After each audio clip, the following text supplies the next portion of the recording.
I came to realize that there are several things, several core things that God expects from us as believers. Core aspects. Cake. That's our cake. What does cake mean? Cake is made up of the core or central things of your life. It ain't the frosting. It ain't the decorations. Scrape all of that off. Move all of that out the way. And what makes a cake good is what's on the inside. What makes it good is what it's made out of. It don't matter what suit you wore to church on Sunday morning. It don't matter how shiny your shoes are. It don't matter what you drove out here in. It don't matter how big your house is or how big your bank account is. When I scrape away all that stuff, I want to know at the center of your life, what matters? What has meaning? As we look at Acts chapter number 8, God defines for us the center things. As the church began, what were the core things at the foundation of the church? Scrape away the frosting, scrape away the decoration, and you get to the cake. I want to talk to you about cake today. The things that matter the most to God. The things that are most important to God. What is your cake? What is your central thing? What is your core thing? What are the things in your life that are acceptable? What does the King expect of you? Let's look together at the passage. I want to give you three things. I'm not going to hold you long today. This is going to be a quick message. Look at Acts chapter number 8, verse 1. Look at God's plan. Look at the plan. What does God expect? What's one of the core expectations? What's one of the core activities that the King expects? Number one, he expects us to grow. He expects us to grow. Look at Acts 8 and 1. And Saul was consenting unto Stephen's death. And at that time there arose a great persecution against the church, and they were scattered abroad throughout all the regions of Judea and Samaria. When Jesus came preaching the good news, Jesus said, you need to go and be my witnesses. You need to go and be my disciples in Judea and Samaria and to the utmost parts of the world. I'm going to give you the good news, but you need to go and share the good news. And when we get to Acts chapter number 8, the church is still sitting in Jerusalem. They have not gone to share the good news yet. They're still huddled up in their sanctuaries, huddled up in their churches on Sunday morning saying, ain't the Lord good, but they ain't going to tell nobody. They clinging to it, but they won't share it. They got Jesus, but they ain't telling nobody. And you need to be careful when God is blessing you and you won't share your blessings with nobody else. Because if God is blessing you, God gonna figure out a way to make you tell it even when you don't want to tell it, to make you go even when you don't want to go. So it says at that time, there arose a great persecution against it. They couldn't stay at home. They had to leave. They had to go and get out. It reminded me of something that happened once in my life, speaking of cake. I can remember a Thanksgiving years ago. My birthday is in October. And so this was Thanksgiving, and one of my aunts said, I'm going to cook you a cake. It was a long time ago, and she was into baking. And so she cooked me my very own cake. It was my cake leading up to Thanksgiving. And I remember we went to get it, and we were getting in the car, and I was carrying my cake. And my sisters and brothers were going, ooh, that looks so good. And I was like, y'all can't have none of my cake. Come on, now, it's a big old cake. I know, but it's my cake. And I'm going to eat my cake. And y'all can't have none of my cake. My little sister got mad. What you talking about? She made that for all of us. And you know what I say? It's your name on it. It's my cake. And then we got in the car to leave to go home that Thanksgiving. And my mother's car was broadsided by another car. And I'm sitting in the back seat holding on to my cake. And the car got hit so hard, I leaned over on my cake, and I crushed my cake, and my cake crumbled, and there was frosting everywhere. And I can remember sitting on the side of the road thinking, oh, man, my cake messed up now. And my sisters and my brothers were looking at me, and as I looked at them, you know what occurred to me? What occurred to me was we still living. What occurred to me was we still here. What occurred to me was we need to be thankful that didn't nobody get hurt. And down the side of the road, you know what I did? I opened up the cover. And I said, everybody, y'all can have some, because I'm just glad to still be alive. Isn't it amazing how when your life gets messed up, all of a sudden you become willing to share your cake? It wasn't my cake no more. All of a sudden it was everybody's cake. And if you're not careful, God will wreck your life if you ain't willing to share what God has done for you. He told them, don't cling to your cake, share your cake. Cling to what's important, it's still yours. You know what I love about being saved? My testimony is one of the few things that I can keep and give at the same time. And I ain't lost nothing. In other words, I can have my cake and eat it too. I can have my cake and share it too. I can tell somebody about the goodness of Jesus, and I still got Jesus in my heart all to myself. What's core? What's important? What's important is for us to grow beyond just having our testimony. Be willing to share your testimony. God's plan for your life is for you to grow, and he will put you through whatever he needs to put you through. Life gonna get hard sometimes. Can I get a witness? Life gonna get difficult sometimes. Folk gonna walk out on you sometimes. Folk gonna lie on you sometimes. Folk gonna turn their back on you sometimes. But God is not doing it to damage you. God is allowing you to go through these seasons so that you can grow. Can I get a witness? I thank God for the times I've shouted at church. I thank God for the times I've gotten happy at church. I thank God for the times I've felt the spirit at church. But what has grown me more than anything else ain't the times I've shouted out here with y'all. It's the times I've cried in my closet all by myself when it wasn't nobody but me and the Lord. He wants you to grow. The church had to go through this season. It says a great persecution began in the church. And the church began to grow. But not only is his expectation that we grow, there's a plan and then there's pain. There's pain. Why does God put me through pain? Why does God allow me to fail? Why does God allow me to fall on my face? God not only expects me to grow, God expects me to learn to depend on him. Because if you grow without depending on the Lord, you get the big head. If you grow without depending on the Lord, you start thinking it was about you instead of about him. So what the Lord does is every now and then, when you get up on your high horse, God will knock you down off your high horse to remind you it ain't about you. It ain't about you. You read the story of Jacob in the Bible. Jacob, who would become Israel. Jacob, who betrayed his brother for his birthright and had to flee for his life. And on his way back home, his brother was coming to meet him. And Jacob found out that his brother had 200 armed men. Well, Jacob had always been able to lie his way out of anything, cheat his way out of anything, sneak his way out, but his brother was coming with 200 armed men. And Jacob knew it wasn't nothing he could do. He thought his brother was coming to wipe him out because he had cheated his brother. He had lied on his brother. His brother was coming. So in the middle of the night, Jacob, desperate, Jacob said, I got to get away. I got to talk to the Lord. He crossed over a brook all by himself. And in the middle of the night, he began to pray to the Lord. And an angel showed up in the middle of the night. And Jacob began to wrestle with that angel in the middle of the night. And I love what Jacob said. Jacob didn't say, I can handle this. Jacob didn't say, I got this. Jacob didn't say, I can deal with this.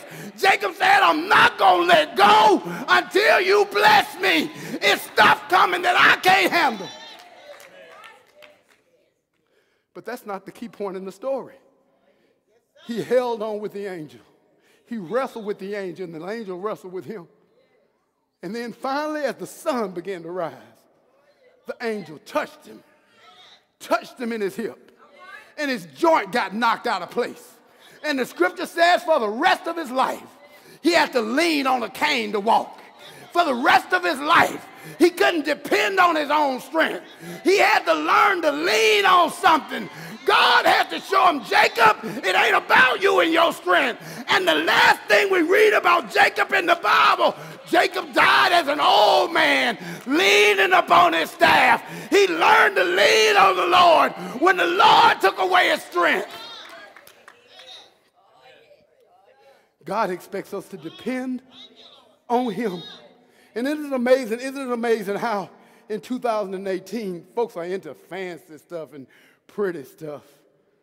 They don't want damaged stuff. They don't want stuff that's been broken or stuff that's been battered or stuff that's been beaten. But don't you understand that sometimes it's the broken stuff that's the good stuff. It's the battered stuff that's the best stuff. It's the stuff that's been through something. I can remember growing up as a child. And people don't do this anymore. But Mama used to bake cakes for people sometimes. And y'all remember those days when some of the seniors would bake cakes for other people? And just take it. And let me tell you the time of my greatest blessing. The time of my greatest blessing was Mama would say, I'm going to make somebody a pudding. Okay, Mama, make that pudding, Mama. I'm going to make it for them. Okay, Mama, putting all the butter and all the ingredients. Ooh, Mama, that smells so good. This ain't for you. It's for Sister so-and-so. I'm making it for Sister so-and-so. Mama would bake that pudding, and then something would go wrong. I don't know what would happen, but she'd get it and try to flip it out the pan, and the pudding would just break to pieces. And Mama would say, look at this mess. I can't get nobody this cake. This cake is all messed up. And I would start shouting right there in the moment. Because see, what was damaged for somebody else was a blessing for me. And Mama would say, come and get some of this pudding. And I'd be eating that cake, saying she can't make another one that tastes better than this one. It might be broken on the outside, but it's good on the inside. How many of y'all know sometimes what's damaged is delightful? Sometimes what's broken is the best.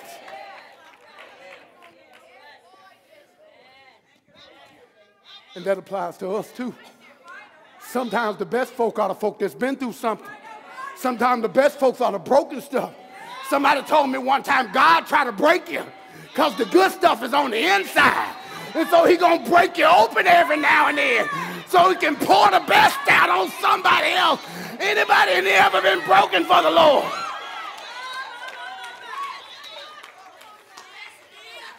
Saul wreaked havoc on the church, kicking down doors, going in every house, thinking he was going to destroy the church. But sometimes when you damage something, all you do is make it stronger. He wreaked havoc on the church. God's plan is for you to depend on him. Even when you're broken, even when you're battered, even when it looks like you're beaten, just keep on depending on him. C.A.K.E, core activities that our King expects. Last point, then I'm going to take my seat. God expects not only for you to grow, not only for you to depend on him, but look at what Acts 8:4 says. Therefore, they that were scattered abroad went everywhere preaching the word. Got battered, got broken, got put out, nowhere to turn. But everywhere they went, they would tell somebody about Jesus. Lost my job, house got foreclosed, moved to another neighborhood, told somebody about Jesus. Man walked out on me, friends left me, children don't love me. Everywhere I went, told somebody about Jesus. Left my church family, had to find a new one, but everywhere I went, told somebody about Jesus. Why, Pastor Bryant? Why is that the case? Why is that the case? Because when you get saved for real, it ain't about what you have no more. When you get saved for real, it ain't about who you know no more. When you get saved for real, it ain't about your bank account. When you get saved for real, it ain't even about whether folk like you or don't like you. When you get saved for real, you're going to keep on telling them about the goodness of Jesus. And somebody might look at you and say, how can you, with everything that you've gone through, how can you tell somebody about Jesus? With everything that you're dealing with, how can you talk about the goodness of the Lord? You know what you need to do? Stop right there. Think about what you just said. What you just said was, in spite of everything that I've been through, I can still talk about Jesus. That's a testimony in and of itself. When you look at my life, I know I ain't got a reason to say nothing, but I can't keep it to myself because God has been too good to me. And all you may see is what I'm dealing with today, but God has brought me from a mighty long way. Never left me, never forsake me. Everywhere they went, disenfranchised, everywhere they went, lost their home, everywhere they went. And what I love about this passage is that it does not say the preachers went about preaching. It does not say that the apostles went about preaching. It does not say that the people with titles went about. It says everybody. Everybody. In other words, you got a message. In other words, you can take a text. In other words, you can tell somebody. You ain't got to wait for somebody to put a title in front of your name. You need to just tell somebody about the goodness of Jesus, because we all got a testimony. Can I get a witness? And something is wrong when you got cake in your life, but you ain't sharing it with nobody.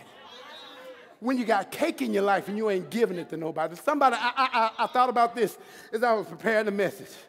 This waitress, me and my wife go out on date night sometime. And this waitress tried to mess up date night. We always go to the same places. We do the same stuff.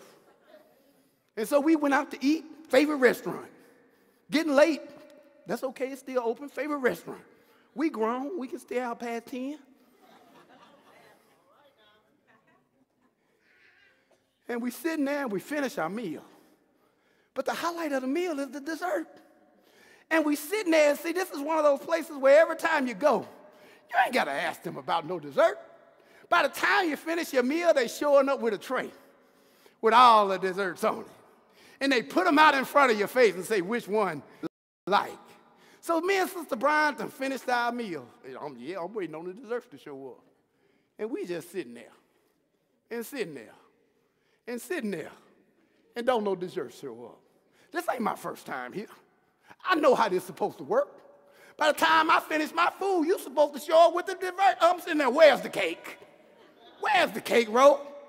I don't understand what's going on with the cake. Finally, the waitress walked by, and as she walking by, don't even stop. She just looked back and say, do y'all need anything else? What? And you know what I looked at Sister Bryant and said? She must be new. She must be new. Because she don't understand how sharing the cake works. Because, see, when you got something good, you share it with somebody whether they ask for it or not. I shouldn't have to ask you about the cake. If you got the cake, you ought to just show up with the cake. And you ought to offer me the cake. We got so many Christians that say they got Jesus, but you're waiting on somebody to ask you about Jesus. But if you got him for real, you must be new if you ain't telling nobody about the goodness of the Lord. Share your cake. Tell somebody about your Savior. Tell somebody about the goodness of the Lord. I said I wasn't going to tell nobody, and I don't care if you don't ask me, but I'm going to tell you, Jesus has been too good.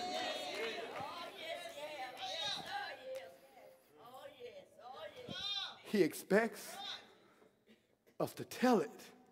He expects us to share it. He expects us to be prepared to give a witness, a testimony of how good God has been to us. When you get full, let him empty you out and see if he won't fill you up again. When God blesses you, share it with somebody else and see if he won't give you another blessing. When God gives you something, give it to somebody else and see if God won't replace it with somebody with something better. That's how our faith works. I'm done. I'm done. The priority, God expects us to share. The plan, God expects us to grow. The pain, God expects us to learn to depend on him. But then as I take my seat, I want to show you one more thing. I want to show you this man named Saul. Look at an examination of Saul. It says in Acts 8:1, and Saul was consenting unto his death. Now, those of us who know the Bible know that later on, Saul is going to have a Damascus Road experience. Later on, Saul, after throwing people in jail, Saul, after killing Christians, Saul, after persecuting the church, is going to be on the Damascus Road. That's a dusty highway of life. And many times, isn't it amazing how Jesus finds us on the dusty highways of life? Isn't it amazing how he waits until I'm in a desert place Wait till I'm in a deserted place. Wait until I'm in a place where ain't no bounty and ain't no beauty. It's just me and the Lord. And that's when Jesus shows up for real. In the midst of my pain, he showed up in Saul's life. And Saul was changed. He was converted. And his name became Paul. And whereas he once persecuted the church, now he actually helped the church to grow. Whereas once he threw Christians in jail, now